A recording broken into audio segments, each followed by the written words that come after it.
Okay, and the late rector, Prof. Russell Botman, he was the main guy behind that. He donated money towards that, and we're very thankful towards him for that. Okay, and then to gain access, you need to activate your student card at the SRC office.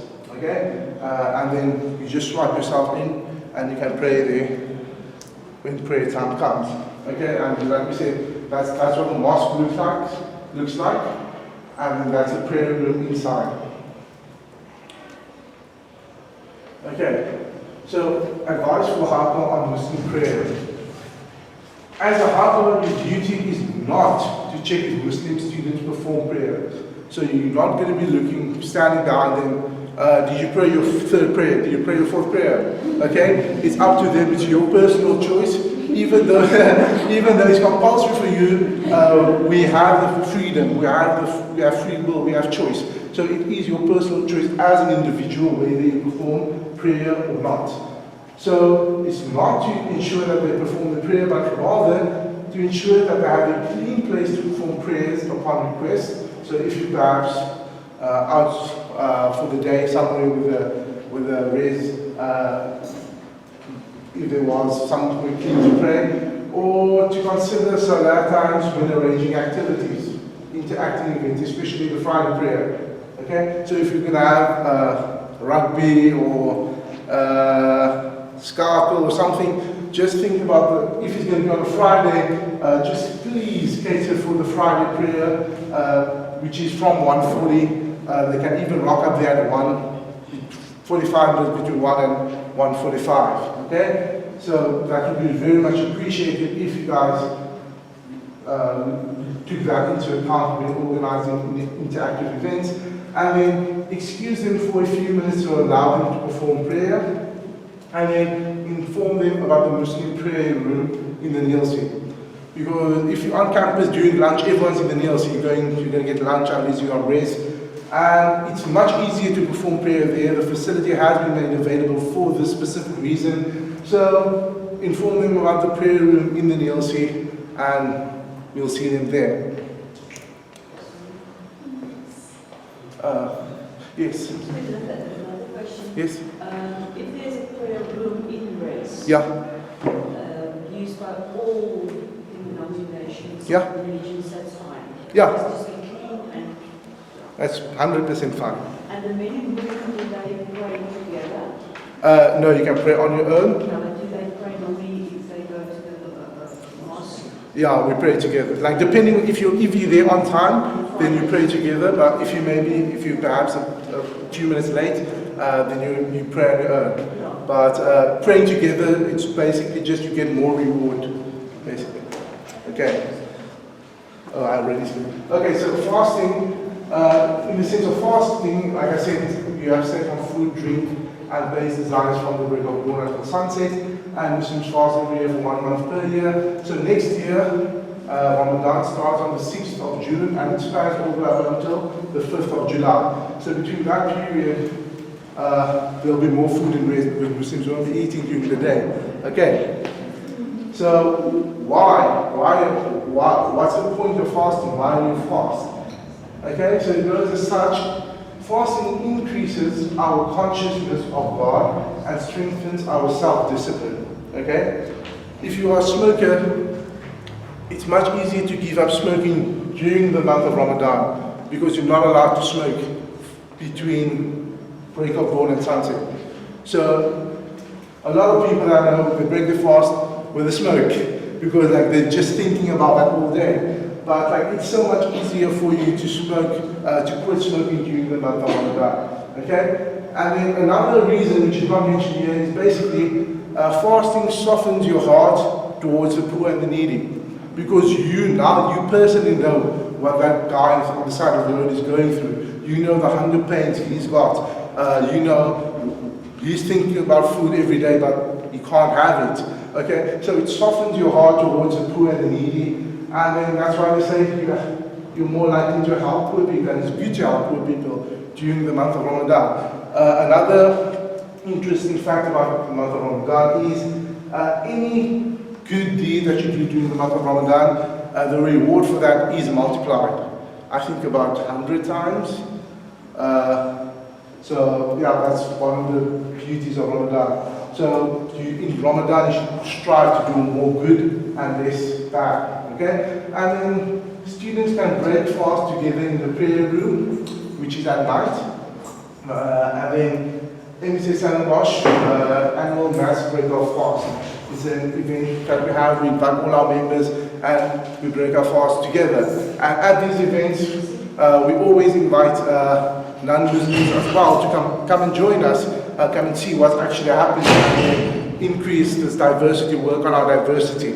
Okay, so if you guys can tell your entire race, not just the Muslim students, about our mass iftar, mass break of fast, they're more than welcome to join us. Okay, and then advice for hardcore Muslim fast. As a hardcore, your duty is not to make sure Muslims fast. So don't keep the food away from them if they want to eat. Perhaps they are sick, then they can't fast. Or perhaps in the case of the girl, if she is on a period, she can't fast. Okay? So if you have a Muslim girl or a guy and they come into breakfast, you're like, no, go back. You're not allowed to eat. I know this, I was at the workshop. Why are you coming here? You're like, no, don't have to make sure that they fast. That's a personal choice, personal decision. And then you need to know when it is Ramadan. Like I said, next year is between the 6th of June and the 5th of July. And try not to plan big events such as Hayes Dancer during this month. Okay? And then when breaking the fast, make sure that they don't always eat alone. So it's quite depressing because you're used to eating supper with all your friends. But now perhaps the time that you break your fast, sunset, is not at supper time. Maybe it's an hour before, maybe it's an hour earlier. So now you'll be breaking your fast alone, which is quite depressing. So if perhaps get some other Muslim people on race to join them, or have maybe like iftar in the race, in your kitchens, in your dining areas, where if it's an hour before, you guys can come and eat, make that available for them. That would be very much appreciated.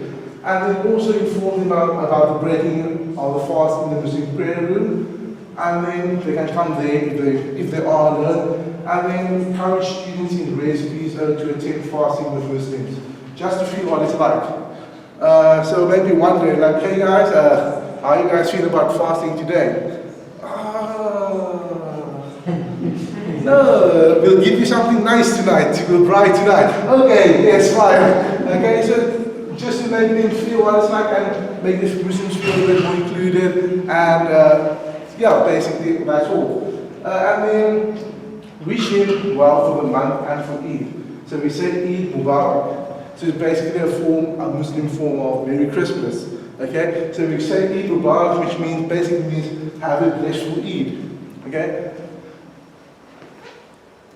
Then we got the days of celebration, as I said, Eid. Eid is a Muslim holiday to be spent with family and friends. There are 2 days of Eid. The first one is celebrated at the end of Ramadan, at the end of month of fasting, and next year that will probably be on the 7th of July. And then the second Eid that we have is coming up now. It will be on Thursday. It's celebrate the journey of pilgrimage, which is the Hajj the pilgrims are on now and sacrifice. So that's the second Eid coming up now on Thursday. So now you know, Thursday just say, hey guys, Eid Mubarak. Okay, and then male and female interaction. Okay, so in Islam, contact between opposite sexes is kept to a minimum. Where it can be avoided, avoid it. Where it can't be avoided, it has to happen. Okay, so prevent this. Why? In order to prevent the onset of promiscuity, and it is considered impolite for opposite sexes to touch. Okay, so shaking hands, hugging, kissing, etc. That is the opposite sex of like a stranger, someone you don't know. Okay, within your family, it's alright. It's fine if you touch, whatever, hug. Okay, and then lowering the gaze encourages modesty. So what does lowering the gaze mean? The best example would be from the perspective of a guy where you're walking down Victoria Street and then you look up and you see, ooh, this is a nice girl, this is a pretty girl. And in that case, the first look is free, okay? Then after that, you lower your gaze. Okay, why do we do that? That encourages modesty, it teaches you self-control, okay? And also it doesn't inconvenience the girl, maybe she doesn't like being looked at, okay? So, lower the gaze. And then activities such as scouting might be quite uncomfortable, especially for girls, because they might come from a household where they're not used to interacting with strange men, or at school they maybe went to, like myself, I went to a Muslim school, a Muslim high school, so they might come from that background where they're not used to interacting to such a degree with the opposite sex, and that could make them feel uncomfortable. So activities such as scouting, if, for instance, the Muslim girls, you'd ask them personally, are you fine with this? Or would you want to go ahead with the serenading or the dancing? Or what else do they do at Scotland these days? Whatever, okay? So just ask their permission first, or not permission, but ask their opinion. Are you guys okay with this? If not, allow them to sit those activities out which they don't feel comfortable with. Okay. Then, nakedness in Islam, awrah, we call it awrah, it's an Arabic term. Okay? So, the awrah is basically a specific area of the body as designated by Islam that must be covered to conserve one's privacy. The awrah is not exposed to anyone besides the husband or wife and immediate family, such as your brother, your sister, your mother, your father, your grandfather, grandmother. Okay? And then this for the boys specifically, the open door bathroom policy and communal showers in residences is off limits for Muslims. So you're not allowed to stand naked in front of another Muslim, not Muslim, any other person, even if he's a Muslim. You're not allowed to stand completely naked in front of him. Okay? So the open door bathroom policy is quite difficult and uncomfortable for guys. So they might then opt to wake up at 2 in the morning and go shower, or go shower when everyone's eating, thus they're losing out on supper. Okay? Especially for the first years, it's quite difficult when you haven't worked out a system for yourself. But in order to avoid that completely, if you could just maybe just have like a shower curtain, or like separated between communal showers and stuff, that would benefit them quite a bit and just make life on ways easier. Okay? And then for the male and female, we've got different regions of the body that is considered the awrah. So that has to be covered. That is for the male. It is the area between the navel and the knees, okay? And then for the female, it's the entire body besides the hands and the face. So, this doesn't mean if you see a female walking without a scarf, with the short pants, with short sleeves, whatever, you have to reprimand her, it's her choice. We can't judge her, and then it's her, it basically comes down to her, it's a personal choice. Okay, so then why are Muslim women dressed like ninjas? Okay, Muslim women are required to cover every body part except the hands and the face. Okay, and then, like you can see here, we cover the whole body except the face and the hands. And then the niqab, which is the veil, we can only see the eyes. This is a personal choice and also a face covering. It's a cultural tradition about. It's not prescribed by Islam, so you're not forced to wear that. Women aren't forced to wear that. It's her personal choice whether she chooses to or not. Her husband can't force her to wear that. Okay, so it's her personal choice. If she feels comfortable wearing it, by all means, go ahead. Okay, and the clothing must be loose and non-transparent, and wear the headscarf. It doesn't have to be black.